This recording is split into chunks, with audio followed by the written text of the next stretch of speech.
Hello மக்களே! எல்லாரும் எப்படி இருக்கீங்க? நலமா இருக்கீங்களா? இன்னைக்கான ரொம்பவே இன்ட்ரெஸ்டிங்கான ஒரு ட்ராமா தாங்க பார்க்க போறோம். ஸ்டார்ட்டிங்லேயே பார்த்தோம் அப்படின்னா வந்துட்டு, இப்போ ஹீரோயின் இருக்காங்கல்ல, அவங்க வந்துட்டு மாஸா வந்து இறங்குவாங்க. அவங்க கூடவே பார்த்தோம் அப்படின்னா வந்துட்டு 4 குழந்தைங்க வந்து இறங்குவாங்க. உடனே அந்த குழந்தைங்க ஒவ்வொருத்தவங்க ஒரு பக்கம் ஓட போவாங்க. இப்போ ஹீரோயின் எல்லாரையும் பிடிச்சு அசெம்பிள் பண்ணி வைப்பாங்க. இப்போ நம்ம எதுக்காக ரிட்டர்ன் வந்திருக்கோம் அப்படின்னு சொல்லிட்டு ஹீரோயின் கேட்பாங்களா, அதுக்கு ஒரு ஒரு புள்ள என்ன சொல்லும் அப்படின்னா வந்துட்டு, நம்ம வந்து பிக் பிரதர பார்க்கறதுக்காக வந்திருக்கோம்னு ஒரு புள்ள சொல்லும். இன்னொரு புள்ள என்ன சொல்லும், இல்ல நம்ம டாடிய பார்க்க வந்திருக்கோம். அப்படின்ற மாரி சொல்லும்போது, உடனே ஹீரோயின் என்ன சொல்லுவாங்க, "டாடிய பார்க்க வந்திருக்கோமா? எதுக்கு எத வச்சு நீ டாடிய பார்க்க வந்திருக்க? அப்படிலாம் நம்ம கிடையாது. டாடிய பார்க்க நம்ம வரல." அப்படின்ற மாரி ஹீரோயின் சொல்லுவாங்க. அதுக்கு அந்த பையன் என்ன சொல்லுவான் அப்படின்னா வந்துட்டு, "மம்மி வந்து பொய் சொல்றாங்க. அவங்க வந்து டாடிய பார்க்க தான் வந்திருக்காங்க. நம்ம கிட்ட இல்லன்னு பொய் சொல்றாங்க." அப்படின்ற மாரி சொல்லும். ஹீரோயின் என்ன சொல்லுவாங்கன்னா வந்து, "நான் எதுக்காக உங்க கிட்ட பொய் சொல்ல போறேன்? சொல்லணும் அப்படின்னா வந்து டாடி வந்து இப்ப இல்லவே இல்ல. அவர் வந்து செத்து போய் நாளாகுது." அப்படின்ற மாரி சொல்லுவாங்க. அதோட அந்த பசங்க நம்ப மாட்டாங்களா? இப்போ ஒண்ணும் நீங்க நம்பல அப்டின்னா கூட, அந்த கல்லறைய தான் போய் கூட நான் உங்கள கூட்டு போய் காட்டுறேன் அப்டி இப்டின்ற மாரி சொல்லி, ஹீரோயின் வந்து சமாதானம் சொல்லிட்டு இருப்பாங்க. அந்த குழந்தைங்களுக்கு கண்டுக்க மாட்டாங்க. அவங்கவங்க விளையாட போயிடுவாங்க. அப்ப ஹீரோயின் வந்து ஆஃபீஸ் ஒர்க்லாம் பார்க்க ஆரம்பிச்சுருவாங்களா, ஹீரோயினுக்கு ஒரு அசிஸ்டன்ட் இருப்பாரு. அவர் வேக வேகமா ஓடி வருவாரு. "மேடம் நீங்க ஃபைனலா வந்துட்டீங்களா? எவ்வளோ நாள் உங்களுக்காக வெயிட் பண்ணிட்டு இருந்தேன். இத்தன வருஷம் நீங்க இங்க வராம இருந்தீங்கல்ல. உங்களோட அப்பா இருக்கார்ல, அவர் என்னென்ன அநியாயம் பண்ணிட்டு இருக்காரு தெரியுமா? இப்ப ஃபைனலா வந்துட்டு அந்த கம்பெனிய வந்துட்டு அவர் வந்து சேர்மன் போஸ்டிங்ல இருக்குல்ல, அத வந்துட்டு அவரோட ஒய்ஃப்‌வுக்கும் ஸ்டெப் மதருக்கும், ஸ்டெப் டாட்டர் இருக்காங்கல்ல, அவங்க பேர்ல வந்து அதெல்லாம் பண்றதா அவர் வந்து முடிவு பண்ணி வச்சிருக்காரு. இதெல்லாம் வந்துட்டு இதெல்லாம் சரியே இல்ல அப்படி இப்படின்னு சொல்லிட்டு ஹீரோனோட அவருக்கு தான் ரொம்ப கோவமா வரும். இவரு ஹீரோவ பத்தி சில விஷயங்கள் சொல்வாரு. ஹீரோவ பத்தி சொல்லும்போது ஹீரோயினுக்கே அதிர்ச்சியா இருக்கும். ஏன் அப்படின்னா, ஹீரோக்கு வந்து கொஞ்சம் வருஷங்களுக்கு முன்னாடி கார் ஆக்சிடென்ட் நடந்து, அவரால இப்போ ஒண்ணும் முடியாத மாரி இருக்காருன்னவுனே, ஹீரோயினுக்கு வந்து ஒரு மாதிரி கஷ்டமா தான் இருக்கு. ஏன்னா, ஹீரோ வந்து ரொம்ப பணக்கார குடும்பத்த சேர்ந்தவரு. அவர் குடும்பத்தில நெறைய பிரச்சனை இருக்கு அப்படின்னோனே, இது எப்படியாவது நம்ம சமாளிக்கணுன்ற மாரி ஹீரோயின் சொல்வாங்க. அதுக்கு அசிஸ்டன்ட் என்ன சொல்வாரு, அதுக்கும் ரொம்ப வாய்ப்பு வந்து ரொம்ப கம்மி. ஏன்னா, அவங்க பணக்கார குடும்பமா இருக்கறனால, அவங்க குடும்பத்தில நெறைய வேலைகள் அந்த மாரிலாம் பண்ணிட்டு இருக்காங்க. ஸோ, அது வந்து கஷ்டம்ன்ன உடனே ஃபர்ஸ்ட்டு ஹீரோயின் என்ன சொல்லுவாங்க, போய் நான் என் பேரண்ட்ஸ போய் பார்க்குறேன். அப்படின்ற மாரி ஃபர்ஸ்ட்டு கிளம்புவாங்க. வருஷத்துக்கு அப்புறம் வந்து அவங்க வீட்டுக்கு வராங்களா, இப்ப அவங்க வீட்ல வந்துட்டு அந்த ஸ்டெப் மதரோட ஆட்சி தானே நடந்துட்டு இருக்கு. ஸோ, அவங்க என்ன பண்ணுவாங்க, ஹீரோயின் வந்தா வீட்டுக்குள்ளேயே சேர்க்கக்கூடாதுன்னு சொல்லி வச்சிருப்பாங்க. இப்ப ஹீரோயின் உள்ள வரும்போதே, அங்க வந்துட்டு அவங்கலாம் என்ன பண்ணுவாங்க அப்படின்னா வந்துட்டு, ஹீரோயின் அங்க உள்ள விடாம வந்துட்டு பிரச்சனை பண்ணுவாங்க. ஹீரோட அசிஸ்டன்ட்லாம் என்ன பண்ணுவாங்கன்னா வந்துட்டு, அவங்களலாம் அடிச்சு நவத்திட்டு இப்ப ஹீரோ நேரா உள்ள வரதுக்காக போவாங்க. ஆனா, ஒரு நிமிஷம் அவங்க உள்ள போறதுக்கு முன்னாடி அந்த வீட்ட நின்னு பார்ப்பாங்க. ஏன்னா, இந்த வீட்ல அவங்க ரொம்பவே கஷ்டப்பட்டுருக்காங்க. அவங்க நிற மாசமா இருக்கும்போது இந்த வீட்ல தான் இருந்திருப்பாங்க. அப்பதான் ஹீரோயினோட அம்மாவும் இறந்து போயிருப்பாங்க. ஹீரோயின் வந்து அங்க தனியா தான் இருந்திருப்பாங்க. இவர் வேற ஸ்டெப் மதர கூட்டு வந்துட்டாரு. அதோட பொண்ணையும் சேர்த்து கூட்டிட்டு வந்துட்டாரு அவங்க அப்பா. அப்ப ஹீரோ நிற மாசமா இருக்கும்போது, இந்த ஸ்டெப் மதரும் அந்த பொண்ணு வந்து என்ன பண்ணுவாங்கன்னா, 2 பேரும் சேர்ந்துட்டு ஹீரோயின வந்து ஃபயர் பண்ணி விட்டுருவாங்க. அவங்க இருக்கிற ரூம வந்து ஃபயர் பண்ணி விடவும், ஹீரோயின் வந்து அப்படியே மூச்சு திணறி எப்படியாவது காப்பாத்து காப்பாத்து கத்திட்டே இருக்கும்போது, அவங்க 2 பேரும் என்ன சொல்லுவாங்கன்னா, "உங்க அம்மா இறந்துட்டாங்க. இப்ப நீ மட்டும் உயிரோட இருக்கிறதுனால, கம்பெனியோட ஷேர்ஸ் எல்லாம் உனக்கு அதிகமா வரதுக்கு வாய்ப்பு இருக்கு. ஸோ நீ வந்து இல்லாம போனா மட்டும் தான் அத நாங்க அடைய முடியும்." அப்படின்னு சொல்லிட்டு அம்மாவும் பொண்ணுமா சேர்ந்துட்டு, ஏதோ தண்ணிய ஊத்துற மாரி எண்ணெய ஊத்திக்கிட்டு இருப்பாங்க. ஹீரோயின் நல்லா வந்து அத விட நல்லா ஃபயர் நல்லா ஆகணும் அப்படின்னு சொல்லிட்டு. அதெல்லாம் அவங்க யோசிச்சு பார்த்துட்டு, அவங்க நம்மளுக்கு பண்ண துரோகம், அவங்க நம்மள இந்த மாரி பண்ணியிருக்காங்கன்றத ஹீரோயின் ஒரு நிமிஷம் வெளிய நின்னு யோசிச்சு பார்ப்பாங்க. இதுல வந்து ஒரு பிரச்சனை ஓடிட்டு இருக்கு. ஏன்னா ஹீரோயின் இப்ப தானே உள்ள வந்துட்டு இருக்காங்க. அங்க வந்துட்டு அப்பாவும், ஸ்டெப் மதரும், ஸ்டெப் டாட்டரும் 3 பேரும் உட்காந்து என்ன பேசிட்டு இருப்பாங்க அப்படின்னா வந்துட்டு, இப்ப ஹீரோ இருக்கார்ல, ஹீரோவுக்கு தான் வந்து இங்க கல்யாணம் பண்ணி குடுக்கணும் அப்படின்னு சொல்லிட்டு பேசிட்டு இருப்பாங்க. அவங்க பொண்ண கல்யாணம் பண்ணி குடுக்கணும்னு. ஆனா அந்த பொண்ணு என்ன சொல்லும், அவன் முன்னாடி நல்லா இருந்தான். அவன நான் கல்யாணம் பண்ணிக்கிறதுக்கு சம்மதம் தெரிவிச்சேன். இப்போதைக்கு அவன் வந்துட்டு ஒரு ஆக்சிடென்ட் ஆகி படுத்த படுக்கையா கிடக்குறான். அவனுக்கு கண்ணும் தெரியல, வேற எதுவும் தெரியல. அவன நான் கல்யாணம் பண்ணிட்டு என்ன பண்ண போறேன்? எனக்கு அவன கல்யாணம் பண்றதுல விருப்பமே இல்ல. அப்படின்ற மாரி சொல்லவும், இப்ப அவங்க அம்மா என்ன சொல்லுவாங்கன்னா வந்துட்டு, அந்த ஃபேமிலி வந்து ரொம்ப பெரிய ஃபேமிலி. இப்ப இந்த கல்யாணத்த வந்து நம்ம வேண்டான்னு சொன்னோம் அப்படின்னா வந்துட்டு, நம்ம சர்வே பண்றதுக்கே வந்து ரொம்ப கஷ்டமா போயிடும். ஸோ இந்த கல்யாணத்த வந்து நம்ம அக்செப்ட் பண்ணி தான் ஆகணும் அப்படின்ற மாரி சொல்லுவாங்க. உடனே இந்த பொண்ணு என்ன அப்பா கிட்ட போய், நீங்களாவது எனக்கு ஏதாவது சொல்யூஷன் சொல்லுங்க. இந்த கல்யாணத்துல எனக்கு விருப்பமே இல்ல அப்படின்ற மாரி சொல்லிக்கிட்டே இருக்குமா, அவங்க அப்பா என்ன சொல்லுவாரு, வேற வழி என்ன இருக்கு? இதுதான் ஒரே ஆப்ஷன். நம்ம பிசினஸ் நல்லபடியா கொண்டு போகணும் அப்படின்னா வந்துட்டு, நம்ம இங்கேருந்து ஒரு பொண்ண கல்யாணம் பண்ணி குடுக்குறோன்ற மாரி சொல்லியிருக்கோம். அத பண்ணி தான் ஆகணும் அப்படின்னு சொல்லும்போது, இப்ப அந்த பொண்ணு என்ன சொல்லும், என்னால கல்யாணம் பண்ணிக்கவே முடியாது. அப்படி ஒரு ஆள வந்து இப்படிப்பட்டவன கல்யாணம் பண்ணிக்கிட்டு நான் என்ன பண்ணட்டும்? எனக்கு வந்து வேண்டாம். நான் பண்ண மாட்டேன்னு சொல்லிட்டே இருக்கும். அப்பாவும், அம்மாவும் கத்திக்கிட்டு இருப்பாங்க. இப்ப கதவ தொறந்துட்டு ஹீரோயின் உள்ள வரும்போதே, நான் கல்யாணம் பண்ணிக்கிறேன் அப்படின்ற மாரி சொல்லிக்கிட்டே உள்ள வருவாங்க. இவங்க 3 பேரும் பார்க்கும்போது ஹீரோயின் அப்பதான் உள்ள என்ட்ரே ஆவாங்க. பார்த்தவுனே எல்லாருமே ரொம்ப பயந்து போவாங்க. இப்ப அப்பா என்ன சொல்வாரு, "நீயா? யாரு நீ? என் பொண்ணு மாரியே ஜாடையில இருக்க. யாரு நீ?" அப்படின்ற மாரி இவரு கேட்டுட்டே இருப்பாரு. ஏன்னா ஹீரோயின் வந்து இறந்து போயிட்டாங்க அப்படின்னு சொல்லிட்டு தான் எல்லாருமே நினைச்சிட்டு இருக்காங்க. அந்த பொண்ணு இருக்குல்ல, ஸ்டெப் டாட்டர் அது வந்து ரொம்பவே பயந்து போயிடும். அச்சச்சோ! அம்மா இவ அன்னைக்கே இறந்து போயிட்டா, இப்ப இன்னைக்கு வந்து நிக்கிறான்னா, இவ பேயா இருப்பாளோ அப்படின்னு சொல்லிட்டு அவங்க அம்மா சொல்ல, உடனே அவங்க அம்மாவ பாருங்க புத்திசாலித்தனமா வந்து நிழல் தெரியுதான்னு வேற பார்க்குறாங்க. உடனே நிழல் தெரியுதா? அப்பன்னா அவ உயிரோட தான் இருந்திருக்கா. அப்படி இப்படின்ற மாரி சொல்லவும், "ஒருவேளை நீ வந்து திரும்ப வந்துட்டியா?" அப்படின்ற மாரி இப்ப எல்லாருக்குமே புரிஞ்சிருது. ங்கன்றத அவன் அம்மாவுக்கு தெரிஞ்சவொன்னே, அதாவது ஸ்டெப் மதருக்கு தெரிஞ்சவொன்னே அப்படியே அது எப்படி நடிக்க ஆரம்பிச்சுரும் அப்படின்னா வந்துட்டு, "அன்னைக்கு ஃபயர் ஆன உடனே நீ இறந்து போயிட்ட பார்த்தியா? அத நினைச்சு எனக்கு எவ்வளோ கஷ்டப்பட்டேன் தெரியுமா? அதுக்கப்புறம் நாங்க சரியா சாப்பிடுறதும் இல்ல, சரியா தூங்குறதும் இல்ல. உன்ன நினைச்சு நாங்க கவலைப்படாத நாளே இல்ல." அப்படின்ற மாரிலாம் பொய்யா சொல்லிட்டே இருக்கும். ஹீரோனுக்கு தான் தெரியுமே, எண்ணெய ஊத்துனது இவங்க தான் அப்படின்றது தெரியுமே. அதனால அவங்க அதெல்லாம் கண்டுக்கவே மாட்டாங்க. இப்ப அப்பா என்ன சொல்லுவாருன்னா, இப்போ ரொம்ப நாள் கழிச்சு வந்திருக்காங்க. அந்த பிரியம் இருக்காது. அவர் எப்படி சொல்வாரு அப்படின்னா வந்துட்டு, "நீ வந்து திடீர்னு வந்து பிரெக்னன்ட் ஆயிட்டு இங்க வந்த. நீ வந்த நேரத்துல வந்துட்டு வீடே வந்து ஃபயர் ஆகி எவ்வளோ பெரிய இன்சிடென்ட் ஆயிடுச்சு." அப்படின்னு சொல்லிட்டு ஹீரோயின வந்து திட்ட ஆரம்பிச்சுருவாரு. "திரும்ப வந்துட்டல்ல" அப்படின்ற மாரி இப்ப இந்த ஸ்டெப் மதருக்கு என்ன தோண ஆரம்பிச்சுரும் அப்படின்னா வந்துட்டு, "ரொம்ப நாளுக்கு அப்புறம் நீ வந்திருக்க. இப்ப வந்து அவங்க வந்துட்டு நம்ம குடும்பத்துல இருந்து ஒரு பொண்ண வந்து கல்யாணம் பண்ணணும்னு சொல்லிட்டு கேட்குறாங்க. உனக்கு இதுல சம்மதமான்னு?" கேட்கும்போது ஹீரோயின் என்ன சொல்லுவாங்க, "ஓகே எனக்கு சம்மதம் தான். ஆனா ஒரு கண்டிஷன்" அப்படின்னு சொல்லிட்டு சொல்லுவாங்களா. என்ன கண்டிஷன் சொல்லிட்டு எல்லாரும் கேட்கும்போது, இப்ப ஹீரோயின் என்ன சொல்வாங்க, இப்ப கல்யாணம் பண்ணிக்கிட்டா வந்துட்டு அந்த ஹீரோட ஃபேமிலிலேருந்து ஷேர்ஸ் எல்லாம் குடுக்குறாங்கல்ல, அந்த ஷேர்ஸ் எல்லாம் எனக்கு வேணும் அப்படின்ற மாரி சொல்லுவாங்க. உடனே அவங்க அம்மா என்ன சொல்வாங்கன்னா, "என்ன நீ இப்படி கேட்குற? இதுக்கெல்லாம் வந்து வாய்ப்பே கிடையாது. ஏன் அப்படின்னா வந்துட்டு, அதெல்லாம் வந்துட்டு இந்த கல்யாணம் நடந்தாலே அந்த ஷேர்ஸ்க்காக தான் நாங்க கல்யாணமே பண்றோம். அத உன்ட்ட குடுத்துட்டு நாங்க என்ன பண்ணுறதுன்னு கனவு தான் காண்றேன்." அப்படின்ற மாரிலாம் அவங்க அம்மா சொல்லுவாங்க. அப்ப ஹீரோயின் என்ன சொல்வாங்க, "நான் ஒண்ணும் கனவு காண்றது அப்படிலாம் கிடையாது. எங்க அம்மா வந்துட்டு உயிரோட இருக்கும்போது அவங்க வந்துட்டு ஃபேமிலி பிசினஸ்லாம் பண்ணிட்டு இருந்தாங்கல்ல, அப்ப அவங்களோட பங்கு வந்து அந்த குடும்பத்தில இருந்தது. அதாவது அவங்க பங்க தான் வந்துட்டு இப்ப ஹீரோவோட குடும்பத்துக்கும் அப்படி இப்படியுமா அவங்க இருந்தது. அவங்க இறந்து போனதுக்கு அப்புறமா வந்துட்டு அந்த பங்கு வந்து எங்க அம்மாவுக்கு தானே சொந்தமா இருக்கும். ஸோ நான் கல்யாணம் பண்ணிட்டு போம்போது எங்க அம்மாவோட பங்க தானே நான் கேட்கிறேன் அப்படின்ற மாரி ஹீரோயின் கேட்பாங்க. அதுக்கு அந்த ஸ்டெப் மதர் என்ன சொல்லுவாங்க அப்படின்னா வந்துட்டு, "அப்படி எப்படி வரும்? வாய்ப்பே கிடையாது. உங்க அம்மா வந்து இருந்தாங்க, வேலை பார்த்தாங்க, ஷேர்ஸ் எல்லாம் இருந்தது. இப்ப அவங்க அம்மா இறந்ததுக்கப்புறம் அந்த ஷேர் ஹோல்டரா அடுத்து வர்றதுக்கு யாருக்கு அதிக உரிமை இருக்குன்னா, உன் அப்பாவுக்கு தான் உரிமை இருக்கு. ஏன்னா அவர் தானே ஹஸ்பண்ட்.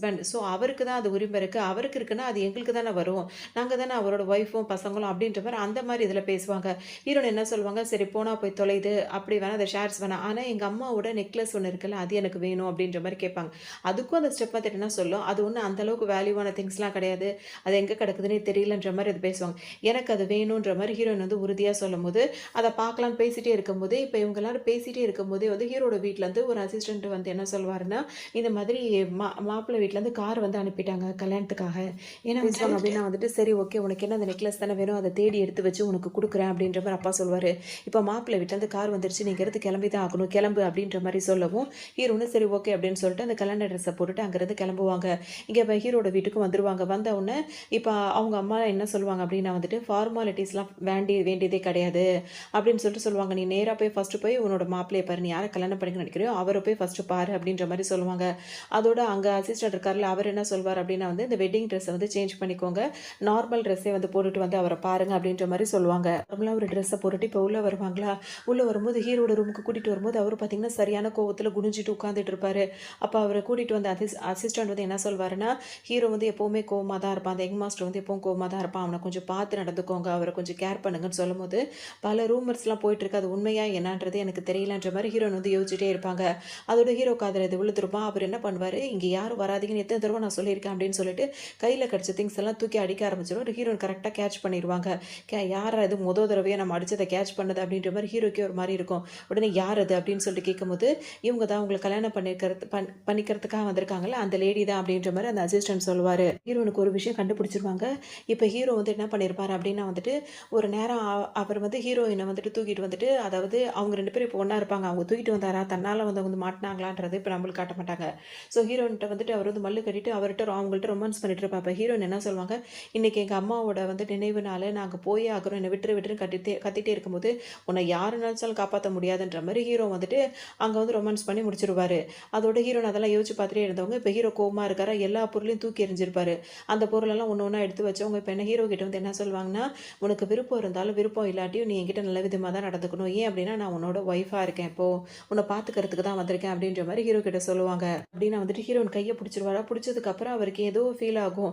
ஆல்ரெடி எங்கேயோ மீட் பண்ணியிருக்கோமோ அப்படின்ற மாரி ஃபீல் ஆகும். அப்ப அவர் என்ன கேட்பாருன்னா வந்துட்டு, "இந்த குடும்பத்தில வேற பையனும் கிடையாது. நான் ஒருத்தன் மட்டும் தான் இருக்கேன். நான் இப்படி முடியாம இருக்கேன் அப்படின்றது தெரியுது." ஏன்னா ஹீரோவுக்கு கண்ணு தெரியலன்னு சொல்லிட்டு கண்ண வேற கட்டி வச்சிருப்பாங்க.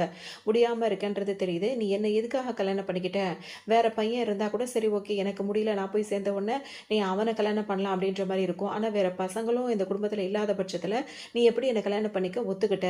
எவ்வளோ அமௌண்ட் வந்து என்னோட பாட்டி வந்து உனக்கு குடுக்குறேன்னு சொன்னாங்க." அப்படின்ற மாரி ஹீரோ கேட்பாரு. அத விட நான் வந்து டபுள் மடங்கா உனக்கு குடுக்குறேன். இங்கேருந்து போயிரு அப்படின்ற மாரி ஹீரோ சொல்வாரா? உடனே ஹீரோயின் என்ன சொல்வாங்க, "எனக்கு பணம்லாம் வேண்டாம். நீ சீக்கிரமா சரியானாலே எனக்கு போதும்." அப்படின்ற மாரி சொல்வாங்க. ஹீரோவுக்கு வந்துட்டு இது பிடிக்கவே பிடிக்காது. அது என்ன வித்தியாசமா பேசிட்டு இருக்கா அப்படின்னு சொல்லிட்டு யோசிப்பாரு. அங்க அவருக்கு வந்து உனக்கு எப்படி கண் பார்வை எப்படி ஏதாச்சு? ஏன் உன்னால காலால நடக்க முடியல? அப்படி இப்படின்னு சொல்லிட்டு கேட்பாங்க. ஹீரோவும் சொல்லுவா, எவ்வளோ டாக்டர்ஸ் வந்து பார்த்துட்டாங்க. எல்லாருமே நோன்னு சொல்லிட்டாங்க அப்படின்ற மாரி சொல்லவும், அப்படிலாம் சொல்ல முடியாது. நான் வேர்ல்டு வைடா வந்து எனக்கு நெறைய டாக்டர்ஸ் வந்து கான்டாக்ட் இருக்கு. எனக்கு நெறைய பேர தெரியும். பெஸ்ட்டான டாக்டர்ஸ்லாம் இருக்க தான் செய்றாங்க. நிச்சயமா உன்ன வந்து க்யூர் பண்ண முடியும்னு சொல்லும்போது, இப்ப ஹீரோக்கே ஒரு மாரி இருக்கும். இந்த மாதிரி நல்லா நீ பேசுறதெல்லாம் பெரிய பெரிய வார்த்தைகளா தான் பேசுற. ஆனா படுறவங்களுக்கு தானே அவஸ்தை தெரியும் அப்படின்ற மாரி சொன்னவரு, ஏன் என் கிராண்ட்மா வந்து உன்ன வந்து இந்த மாரிலாம் பேச சொன்னாங்களா? அப்பதான் நான் மனசு மாறுவேன்னு சொல்லிட்டு, உன்ன இப்படிலாம் பேச சொன்னாங்களா? அதெல்லாம் யூஸ்லெஸ் அப்படின்ற மாரி சொல்லிட்டு இருப்பாரு. திடீர்னு அவங்க போய் எந்திரிச்சு ஹீரோவோட ஷோல்டர்லேருந்து அப்படியே அவர வந்து அப்படியே தடவிக்கிட்டே வருவாங்க. அதோட ஹீரோ வந்து கேட்பாரு, "என்ன பண்ற நீ?" அப்படின்னு சொல்லிட்டு கேட்கும்போது, "நான் வந்து என் ஹஸ்பண்ட் வந்துட்டு என்னதான் வந்து பார்வை இல்லாம, நடக்க முடியாம இருந்தாலும், அவன் ஒரு நார்மல் பெர்சனா அப்படின்றத செக் பண்றேன். அவருக்கு ஃபீலிங்ஸ் இருக்கா அப்படின்ற மாரி செக் பண்றேன்ற மாரி சொல்லும்போது, ஹீரோக்கு அது ரொம்ப வசதியா போயிரும். அவர் வந்து என்ன பண்ணுவாரு, டக்குனு கிஸ் பண்றதுக்காக போவாரு. அப்படியே 2 பேரும் மூஞ்சிய முட்டிக்கிட்டு அப்படியே கொஞ்ச நேரம் சில நேரம் அப்படியே ரொமான்ஸா அப்படியே பேசுற மாரி பேசிட்டே இருப்பாங்க. திரும்பவும் ஹீரோயின் என்ன சொல்லுவாங்க, "உன்ன நான் நல்லா பார்த்துக்கிறது தான் என்னோட வேலை. ஏன்னா நான் உன்னோட ஒய்ஃப்" அப்படின்ற மாரி சொல்லுவாங்க. அவங்க 4 பசங்க இருக்காங்கல்ல, ஒரு பையன் வந்து மிஸ் ஆயிருப்பான். ஸோ அந்த குட்டி பையன கூப்பிடுறதுக்காக தான் இப்ப ஹீரோயின்லேருந்து அந்த 3 பசங்களுமே சேர்ந்து இங்க இந்த ஊருக்கே வந்திருக்காங்க. இப்ப இந்த 3 பசங்களும் என்ன சொல்லுவாங்க அப்டின்னா வந்துட்டு, மம்மி வந்துட்டு பையன கண்டுபிடிக்கிறதுக்காக தான் இங்க வந்திருக்காங்க. இதுதான் வந்து நம்ம டாடியோட ஹவுஸ் அப்டின்ற மாரி அவங்கள வந்து ட்ராப் பண்ணி இங்க வந்துட்டாங்க. வந்தவங்க வந்துட்டு மம்மி இங்க தான் கண்டிப்பா இருக்கணும் அப்டின்ற மாரி அவங்க சொல்லிட்டு இங்க தேடிட்டே இருப்பாங்க. அப்ப நம்ம வந்து நம்மளோட பிரதரையும் வந்து இங்க இருக்காரா அப்டின்னு சொல்லிட்டு நம்ம பார்க்குறோம் அப்டின்றதுக்காக வரும்போது, அங்க 4, 5 குட்டி பசங்க வந்து சண்டைக்கு வருவாங்க அவங்க சைஸுக்கே. அப்ப அந்த குட்டி பொண்ணு ஒண்ணு இருக்கும். 2 பசங்க இருப்பாங்க. அப்ப அது என்ன சொல்லும், "நீங்க 2 பேரும் வந்து கொஞ்சம் அமைதியா இருங்க. நான் ரொம்ப ஸ்ட்ராங்கானவ. நானே இவங்கள பார்த்துக்கிறேன்" அப்படின்னு சொல்லிட்டு அந்த பொண்ணு சண்டை போட போகும். அதுக்கு ஒண்ணு அந்த பையன் என்ன சொல்வாரு, "நீ ஸ்ட்ராங்கானவ தான். ஆனா நீ சண்டை போட்டீன்னா உனக்கு ஏதாவது பிரச்சனை வரும். நீ பேசாம இரு. நான் பார்த்துக்கிறேன்ற" மாரி இப்ப சண்டை போடுவாரு. அப்படியே 2 குரூப்பா அந்த குட்டி பசங்க சேர்ந்துக்கிட்டு சண்டை போட ஆரம்பிச்சுருவாய்ங்க. வரும் அந்த குட்டி பையனுக்கு யார தேடி வந்தாங்களோ, அந்த பெரிய பையன் வந்து அங்க தான் இருக்கான் அப்படின்ற விஷயம் அந்த புள்ளைங்களுக்கு கண்டுபிடிச்சிருங்க. அந்த புள்ளைங்க இப்ப சண்டை போட்டுட்டே இருக்கும்போது, இப்ப ஹீரோன்னு வந்துருவாங்க. "இங்க என்ன பிரச்சனை?" அப்படின்னு சொல்லிட்டு கேட்கும்போது தான், "நாங்க வந்து அண்ணன வந்து கண்டுபிடிச்சிட்டோம்னு" சொல்லும்போது, ஹீரோனுக்கு ஒரு மாரி சந்தோஷமா இருக்கும். உடனே அந்த பிள்ளைங்கலாம் அறிமுகப்படுத்திக்கும். "நான் தான் உன்னோட முதல் தம்பி. நான் தான் உன்னோட 2வது தம்பி. அதாவது இப்ப ஃபர்ஸ்ட்டு இவருக்கு அப்படி இருக்கிறது நான் தான் அந்த 2ண்ட் பிரதரு. நான் தான் 3ர்ட் பிரதர். நான் தான் உன்னோட 4த் சிஸ்டர்" அப்படின்ற மாரி அவங்க எல்லாரும் அறிமுகப்படுத்திப்பாங்க. எல்லாம் சந்தோஷமா இவர் கூட இருக்கணும்னு நெனைப்பாங்க. அப்ப ஹீரோயின் என்ன சொல்வாங்க, அவர்கிட்ட அவருக்கு சைஸுக்கு தகுந்தாப்புல உட்காந்துட்டு அவர்ட்ட பேசுவாங்க. "சாரிப்பா, என்னால வந்துட்டு உன்ன வந்து என் கூட வச்சுக்க முடியல. அம்மா அம்மா இருந்த சூழல் அந்த மாதிரி. இப்ப நான் உன்ன திரும்ப கூட்டு போ தான் வந்திருக்கேன்." அப்படி இப்படின்னு பேசும்போது, அதோட அந்த பையன் என்ன பண்ணுவான், யார்ட்டயும் பேசாம அங்கருந்து ஓடிருவான். அப்ப ஹீரோயின் என்ன பண்ணுவாங்க, "நீங்க 3 பேரும் இப்ப வீட்டுக்கு பத்திரமா போகணும். அம்மா சீக்கிரம் வீட்டுக்கு வந்துட்டு எல்லாத்தையும் உங்களுக்கு நான் சொல்லுவேன். கிளம்பி வீட்டுக்கு போங்க. சேஃபா இருக்கணும்னு" சொல்லும்போது, அந்த 3 பிள்ளைங்களும் என்ன பண்ண ஆரம்பிச்சுரும்னா வந்து, நம்ம அப்பாவையும், அம்மாவையும் சேர்க்கணும். நம்ம ஃபேமிலி எல்லாம் ஒண்ணா இருக்கணும். அதுக்கான பிளான் பண்ணுவோம் வாங்கன்ற மாரி அவங்கலாம் ஓடிருவாங்க. இங்க வந்தோனே ஹீரோயினுக்கு ஒரு மாரி இருக்கும். அந்த பையன் ஒரு மாரி முட்டியில ஒரு மாரி காலெல்லாம் மடக்கி வச்சுட்டு ஒரு மாரி உட்காந்து ஃபீல் பண்ணி அழுதுட்டு இருப்பான். அவனுக்கு என்ன தோணும் அப்டின்னா வந்துட்டு, நமக்கு அம்மா இல்ல. நம்ம அம்மா இறந்துட்டான்னு சொல்லிட்டு தான் நம்மகிட்ட சொல்லிட்டு இருந்தாங்க. ஸோ நம்ம அம்மா நம்ம மேல பிரியம் இல்லாம தானே போயிட்டா. இப்ப மட்டும் என்ன ரொம்ப நல்லவ மாரி வந்து பேசுறா அப்டின்ற மாரி அந்த பையன் அந்த வயசுல ரொம்ப வருத்தப்பட்டுருக்கான். உடனே ஹீரோயின் வந்து யோசிச்சு பார்ப்பாங்க. அவன் அழுறத நினைச்சு இவங்களுக்கும் கஷ்டமா இருக்கும். அப்ப அவங்க என்ன நினைப்பாங்கன்னா, அந்த பிரசவம் நடந்த டைம்ல வந்துட்டு மத்த 3 பிள்ளைங்க ஓரளவு ஓகேவா இருக்கும். ஒரே பிரசவத்துல 4 பிள்ளைங்க அப்டின்னும்போது, 3 பிள்ளைங்க வந்து ஒரு அளவுக்கு ஆனா அந்த 4வது அதாவது ஃபர்ஸ்ட் பேபி இருக்கான்ல, அவன் வந்துட்டு பார்த்தீங்கன்னா, கொஞ்சம் ரொம்ப சீரியஸான கண்டிஷன்ல இருப்பான். ஸோ அந்த டாக்டர், நர்ஸ் என்ன சொல்வாங்கன்னா வந்துட்டு, "இப்ப நீங்க உடனே இங்கேருந்து டிஸ்சார்ஜ் ஆகணும்னு நெனைக்கிறீங்க. ஏன்னா உங்களுக்கு சேஃப் இல்ல." அப்படி இப்படின்னு சில விஷயங்கள் சொல்றீங்க. ஆனா வந்துட்டு இப்ப இந்த புள்ளைய நீங்க கூட்டு போனீங்கன்னா, அது இன்னும் டேஞ்சர்ல கொண்டு போய் நீங்க விட்ட மாரி ஆயிடும். அத நாங்க வச்சு ட்ரீட்மெண்ட் குடுத்து பார்த்துக்குறோம் அப்படின்ற மாரி அவங்க சொல்லுவாங்களா. உடனே ஹீரோயின் வந்து யோசிச்சு பார்ப்பாங்க. இப்ப நம்ம கூட கூட்டிட்டு போய் அவன் உயிருக்கு ஆபத்து ஏற்படுத்துறத விட, அவன இங்க இருந்து அவங்க ட்ரீட்மெண்ட்ல இருக்கிறது தானே நல்லதா இருக்கும் அப்படின்னு சொல்லிட்டு தான் அவங்களுக்கு மனசே கஷ்டமா இருக்கும். கண்லருந்து தண்ணியா வரும். இந்த பையன் உங்ககிட்டயே இருக்கட்டும். அவனுக்கு நல்ல ட்ரீட்மெண்ட் குடுங்க அப்படின்னு சொல்லிட்டு தான் ஹீரோயின் கிளம்பியிருப்பாங்க. எனக்கு தெரியுதுப்பா, உன்னோட நிலைமை என்னன்னு எனக்கு தெரியுது. நானும் அன்னைக்கு விட்டுட்டு போம்போது, உன்ன வேணும்னே நான் விட்டுட்டு போல. அப்படி விட்டுட்டு போறதுனால தான் உனக்கு உயிருக்கு அப்படி இப்படின்னு சொன்னதுனால தான்ப்பா அம்மா அப்படி செஞ்சுட்டேன். அப்படி இப்படின்னு சொல்லிட்டு ஹீரோயின் சொல்லிட்டே இருப்பாங்களா. அந்த பையன் வந்துட்டு, என்ன நீங்க வந்து வேண்டான்னு நினைச்சிட்டீங்கல்ல, அப்படி இப்படின்னு சொல்லிட்டு அப்படியே ஃபீல் பண்ணி அழுவான். உடனே ஹீரோனுக்கு மனசு கஷ்டமா இருக்கும். உன் நிலைமை எனக்கு நல்லா புரியுது. அம்மா மேல நீ கோவமா இருக்கீல்ல, மம்மிய உனக்கு பிடிக்கலல்ல. சரி ஓகே, நீ என்ன வெறுக்கிற தானே. நான் இங்கேருந்து போயிட்டுட்டா, நான் வேணா போயிடுறேன். நீ அழாத அப்படின்னு சொல்லிட்டு ஹீரோயின் எந்திரிச்சு போயிடுவாங்க. போனோனே இந்த பையன் அவங்க போற வரைக்கும் மூஞ்ச மூடியே வச்சிருப்பான். அவங்க திரும்ப எந்திரிச்சு போயிட்டாங்க அப்படின்னோனே எந்திரிச்சு திரும்ப திரும்ப பார்ப்பான். ஆனா ஹீரோயின் அங்க இருக்க மாட்டாங்களா. உடனே எந்திரிச்சு நின்னு தேட ஆரம்பிச்சுருவான். அவனுக்கு வந்து புடிச்சிருக்கு. அவன் வந்து ஒரு ஏதோ ரொம்ப மனசு கஷ்டத்துல இருக்கான். உடனே ஹீரோயினுக்கு அது அவங்க வந்து போயிட்டேன்னு சொன்ன மாதிரி போயிட்டு அந்த மரத்துக்கிட்ட நின்னுட்டு, இப்ப இந்த பையன் எந்திரிச்சு தேடவும் திரும்ப ஓடி வந்துருவாங்க. வரும்போது இவன் போயிட்டு நேரா போய் அவங்க அம்மாவ ஹக் பண்ணிப்பான். அப்படியே அவங்க அம்மா கூட சேர்ந்துப்பான். அதோட இனிமே அம்மா உன்ன விட்டுட்டு போக மாட்டேன் அப்படி இப்படின்னு சொல்லிட்டு ஹீரோயின் அவன வந்து ஹக் பண்ணிப்பாங்க. ஹீரோ கிட்ட தான் பையன் வளர்ந்துகிட்டு இருக்கான். ஸோ ஹீரோ வந்து அவருக்கு வந்து ஒரு பையன் இருக்காருன்னு சொல்லிட்டு அந்த பையனை மட்டும் வளர்த்துட்டு இருக்காரா. அதனால இப்போ ஹீரோட வீட்டுக்கு தானே ஹீரோயின் வந்திருக்காங்க. முதல்ல அந்த பையனை தேடி தான் இந்த இடத்துக்கு வந்திருக்காங்க. அதுதான் அந்த பசங்க வரை கிண்டல் பண்ணுவாங்க. நீங்க பிக் பிரதரை தேடி வரல, அப்பாவை தேடி தான் வந்திருக்கீங்கன்னு கூட அந்த பசங்க வரை கிண்டல் பண்ணியிருப்பாங்க. அதோட ஹீரோன் வந்து குட்டி பையனை தூக்கி தோல்ல தூக்கி போட்டுட்டு இங்க வந்திருப்பாங்களா. எல்லாம் ட்வின்ஸ் அப்படின்றதுனால எல்லா அச்சஸலும் ஒரே மாதிரி வேற இருக்காங்க. இப்போ வீட்டுக்குள்ள வரும்போது தான் வந்துட்டு இப்போ அந்த வீட்டில் வேலை பார்க்குறவங்க இருக்காங்களா, அவங்க என்ன சொல்லுவாங்கன்னா வந்துட்டு ஆல்ரெடி அந்த குட்டி பையன் வீட்டில் இருக்க பையன் இங்கே தான் இருக்கான். இந்த குட்டி பையன் யார் அப்படின்ற மாதிரி கேட்பாங்க. ஹீரோனுக்கு ஒரு டவுட் வந்துடும்.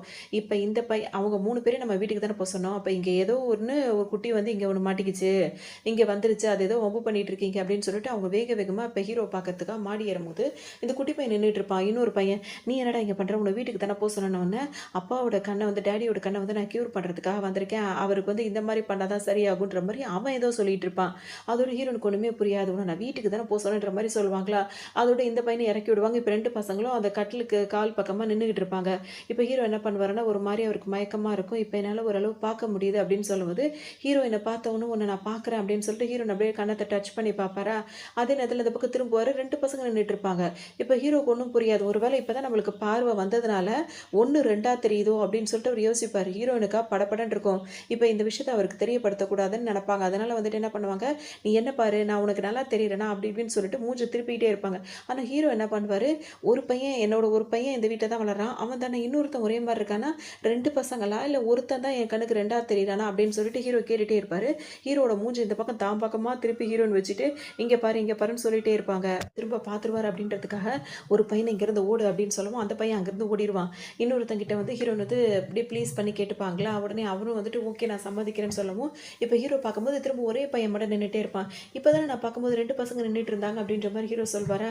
இல்லை இல்லை உனக்கு அப்படி தெரிஞ்சிருக்கு, ஒரு பையன் தான் ஆரம்பத்துலேருந்து இங்கே நின்றுட்டு இருக்கான் அப்படின்ற மாதிரி ஹீரோயின் சொல்லுவாங்க.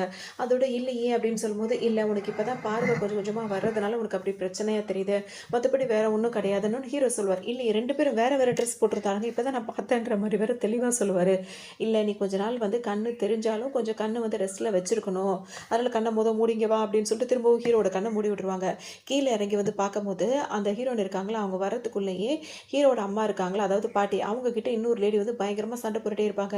யாரா இது இந்த மாதிரி நாய் மாதிரி கத்திக்கிட்டே இருக்கிறது அப்படின்ற மாதிரி ஹீரோனுக்கு கோவமாக இருக்கும். அவங்க இறங்கி வந்து பார்ப்பாங்க இருக்காங்க அப்படின்னு சொல்லிட்டு பார்த்தோம் அப்படின்னா வந்துட்டு ஆல்ரெடி ஹீரோயினோட பசங்களுக்கும் அந்த குரூப்புக்கும் சண்டை வந்துச்சுல்ல, அந்த குட்டி பசங்களை தான் கூட்டு வந்திருப்பாங்க. இப்போ ஹீரோயினோட பசங்கன்ற பேரில் வந்தவங்க தான் வந்துட்டு இந்த மாதிரி வந்து, அதாவது ஹீரோனோட பசங்களாம் யாருன்னா அவங்களுக்கு தெளிவாக தெரியல, அவங்க அந்த பசங்களுக்கு சப்போர்ட் பண்ணிட்டாங்க. என்னோட அதாவது கொள்ளு பேரன் அப்படின்ற மாதிரி அவங்க சொல்கிறாங்க. அந்த ரெடி வந்து அவங்க சொல்லிட்டு இந்த மாதிரி என்னோட பிள்ளைங்க கிட்ட வந்து சண்டை போட்டிருக்காங்க, அடிச்சிருக்காங்க, நீ கூட்டு வந்த பசங்க அப்படின்னு சொல்லவும் இப்போ ஹீரோட பாட்டி இருக்காங்களா, அவங்க என்ன கேட்பாங்க, இன்னும் 2 3 பசங்க இருக்காங்களாமா அப்படி இப்படின்னு சொல்லிட்டு ஹீரோயின்ட்ட கேட்பாங்க. அப்படிலாம் யாருன்னு இவங்க சொல்கிறாங்கன்னு எனக்கு தெரியலன்னு சொல்லவும் இப்போ இவங்க என்ன சொல்லுவாங்க, பொய் சொல்கிறாங்க, என் பேரன் பேத்திங்க வந்து பொய் சொல்லாதுங்க, இவங்க வந்து அந்த பிள்ளைங்களுக்கு சப்போர்ட் பண்ணி, அது யாருன்னு தெரியல, அந்த பிள்ளைங்களுக்கு சப்போர்ட் பண்ணி என்னோட பசங்களை வந்து இது மாதிரி அடிச்சுட்டா கொடுட்டா அப்படின்ற மாதிரி இவங்க சொல்லவும் இப்போ ஹீரோயின் என்ன பண்ணுவாங்க, யார் வம்பு வளர்த்தது, யார் என்ன பண்ணுது அப்படின்றத அவங்க வீடியோ எடுத்திருக்காங்க. அந்த வீடியோவை காட்டும் போது ஹீரோட பாட்டிக்கு உடனே கோவம் வந்துடும். நீ இன்னும் வந்துட்டு என்னை வந்துட்டு முட்டாள்னு நினச்சிட்டு இருக்கல, நீ சொல்கிறதெல்லாம் நான் நம்புவேன் அப்படின்னு சொல்லிட்டு திரும்ப இந்த லேடியை வந்து திட்ட ஆரம்பிச்சிருவாங்க. ஹீரோட பாட்டி அவங்களோட பொண்ணாக தான் இருப்பாங்க. ஸோ அவங்க வந்துட்டு அந்த பேரன் பேத்திக்காக வந்துட்டு ஹீரோட பாட்டி கிட்ட வந்துட்டு சண்டைக்கு, அதாவது ஹீரோயினுக்கு அகேன்ஸ்டாக வந்து சண்டை போட வராங்க, அவங்க சப்போர்ட் பண்ணுறாங்க. அது மட்டும் இல்லாமல் இப்போ அவங்க ஓப்பனாக ஹீரோயின் கிட்ட கேட்பாங்க, எங்கிட்ட ஏதாவது நீ மறைக்கிறியாமா, இது ரொம்ப பெரிய ஃபேமிலி, இங்கே ஏதாவது மறைச்சோம் அப்படின்னா பெரிய பிரச்சனையாகும் அப்படின்னு சொல்லும்போது ஹீரோயின் என்ன சொல்லுவாங்க, என்னோட ஒரிஜினல் நேம் அப்படின்னு சொல்லிட்டு அவங்களோட ஒரிஜினல் ஐடென்டிட்டியான நேம் இருக்கும் அதை சொல்லுவாங்க. அப்போ அவங்களும் என்ன சொல்லுவாங்கன்னா, அப்போ வந்து 5 வருஷத்துக்கு முன்னாடி அது வந்து ஃபயரில் வந்துட்டு நீ இறந்து போயிட்டேன்னு கேள்விப்பட்டேன், ஒன்று அப்படி ஒரு ஃபயர் நடந்துச்சு தான், அதுக்கப்புறம் நான் வந்து தப்பிச்சிட்டேன், அதுக்கப்புறமா என்னை வந்துட்டு நான் வந்து சரி பண்ணிவிட்டு நான் இப்போ இங்கே வந்திருக்கேன் அப்படின்ற மாதிரி ஹீரோயின் சொல்லுவாங்க. இருக்காங்களா அவங்க சில விசாரணைலாம் விசாரிப்பாங்க, உண்மையிலேயே நீ தான் அந்த பொண்ணாமா அப்படின்னு கேட்பாங்க. அதோட இப்போ ஹீரோ அந்த பாட்டியோட பொண்ணு இருக்காங்களா, அவங்க வந்து கோவப்படுவாங்க, நீங்கள் எதுக்காக இவளுக்கு சப்போர்ட் பண்ணுறீங்க அப்படி இப்படின்னு சொல்லிட்டு அவங்க கோவப்படுவாங்க. இப்போ இந்த நேரத்தில் வந்துட்டு அவங்கள திட்டிகிட்டே இருக்கும்போது ஹீரோ அந்த இடத்துக்கு வந்துடுவார். வந்து ஒரு பார்த்தீங்கன்னா இப்போ பார்வை தெரிஞ்ச உடனே அவங்க அம்மாவுக்கு அந்த பாட்டிக்கு ரொம்ப சந்தோஷமாக இருக்கும்.